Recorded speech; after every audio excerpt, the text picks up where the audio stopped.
G'day, welcome to my art classes. In this episode, I'd like to give you an understanding of perspective. I'll demonstrate how perspective works on buildings, landscapes, even people, plus a couple of handy tricks. Perspective affects everything we draw. The first thing to understand is perspective looks different depending on where you place the horizon. Set the horizon high and you'll see the top. You're looking down. Set the horizon low and you'll see the bottom. You're looking up. But remember, at all times, verticals remain vertical, despite cameras distorting verticals inwards. Here's why it's important to get perspective right. If I duplicate this street scene, it now looks as though they were shot from different angles, because they don't have a common vanishing point. See, it is the same photograph, it just looks wrong. Let me show you the mechanics of perspective using a grid. First I'll show you a single vanishing point. This is the horizon, and this is the focal point or vanishing point. Imagine this is a street scene and see how it varies according to where you place the horizon or where you place the focal point. Remember, verticals are always vertical, and this is the angle of the imaginary street. To make it that more obvious, I'll add telegraph poles. Fitting them between the perspective lines, as you can see, objects become smaller the further they are from the viewer, or conversely, larger the closer they are to the viewer. I'll explain in a few minutes how to get the spacing accurate. Now let me show you two vanishing points. So imagine this block is a building in a street. First thing is to set where the horizon's going to be, our point of view. So setting it high or setting it low. Next we need to establish where the focal or vanishing point should be.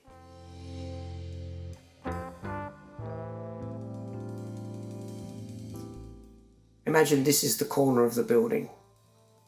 Now if you move into the imaginary street, the orange side of the building becomes longer and the blue side becomes shorter.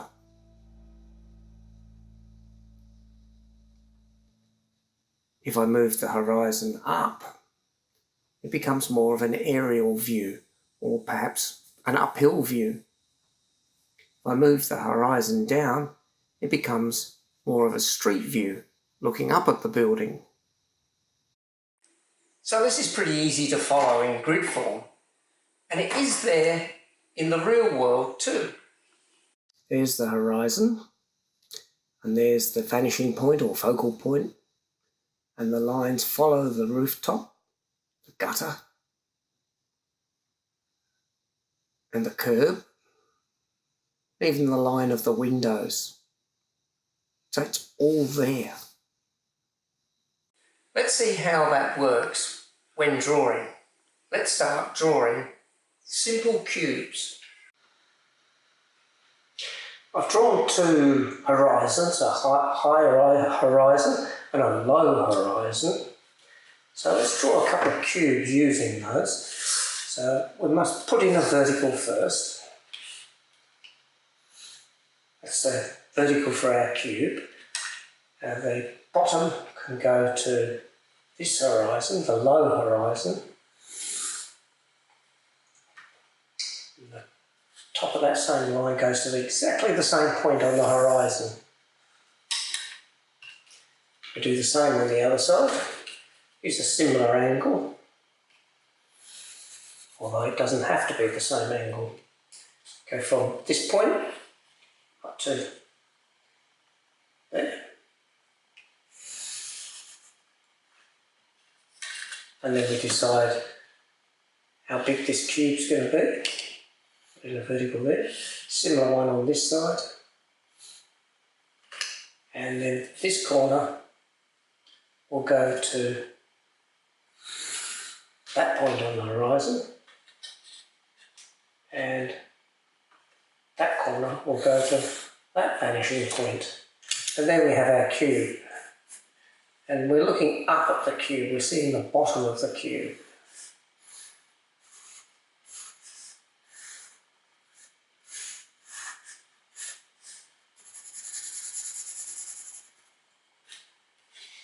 And if we go the other way, we're in a horizon, a vertical, getting confused already. And go from the bottom of that one to the top horizon. So that's now going to be our vanishing point. Go from the same vanishing point to the top. The same the other side.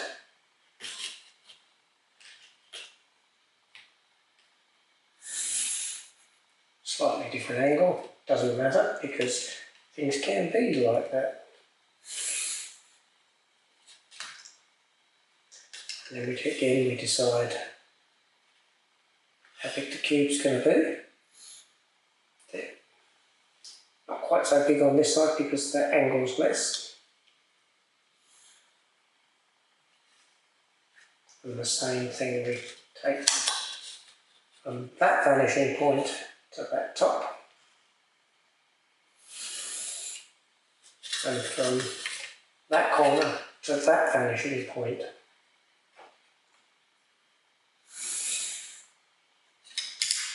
And then we have the cube again.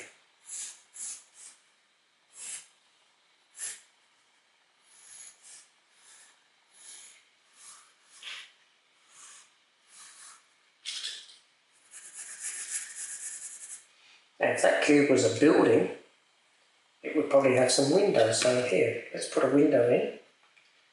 A couple of windows in, let's go daring. Oh, okay, the whole hole will have a third window.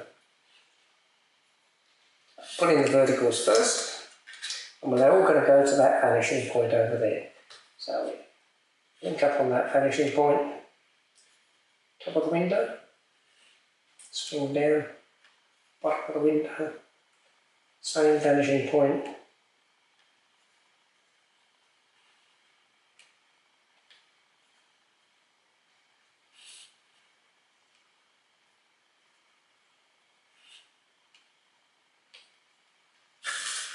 So now we have a building with windows all in perspective.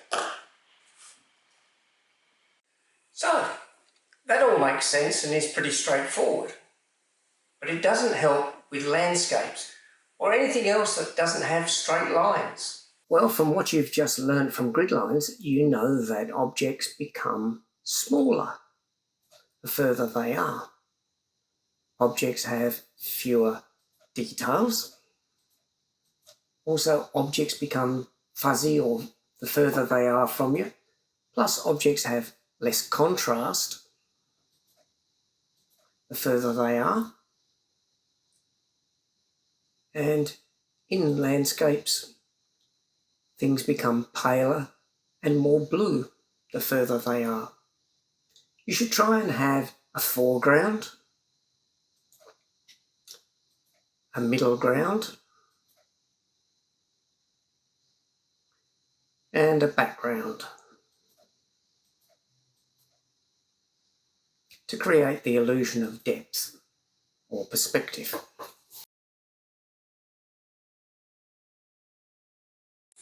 Returning to the single grid, the question arises, how do you space out the telegraph poles in perspective?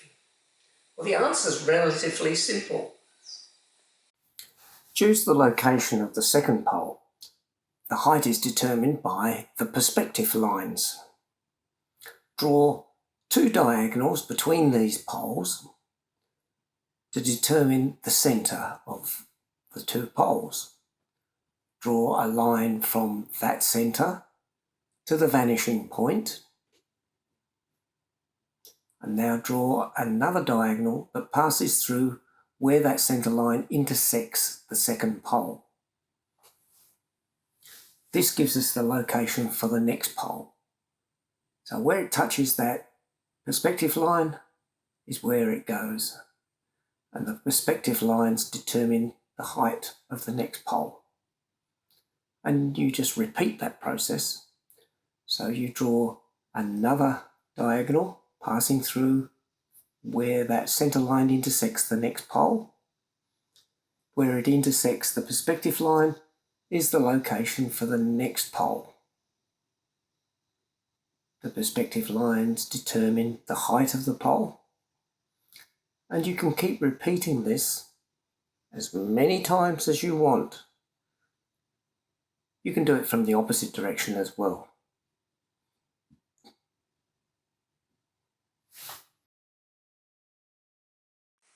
Perspective also applies to the human form. It's known as foreshortening. Foreshortening is the way things appear larger the closer they are to you. For example, my hand. Like the telegraph poles, my hand becomes larger the closer it moves towards you, but my arm is shorter, and the arm length varies according to the angle.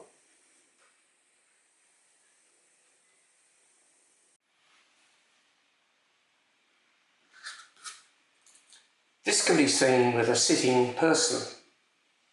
Their foot gets bigger,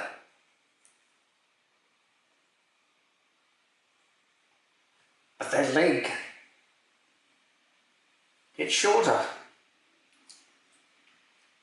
And it's the same sort of thing when you look down on somebody. Their head is longer than their legs. Their shoulders are much greater than their waist.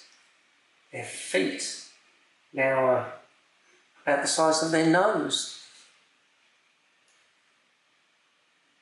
It's the same principle as with all those grids. You can think of it like that, as spirals, if that helps.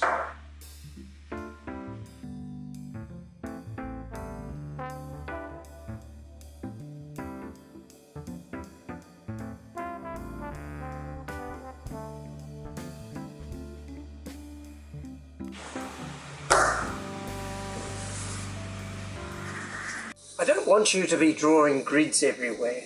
You'll end up with an architect's drawing. Instead, be aware of the grid system and just use a few perspective lines in your layout to keep you on track. And then keep it organic. Practice is the key.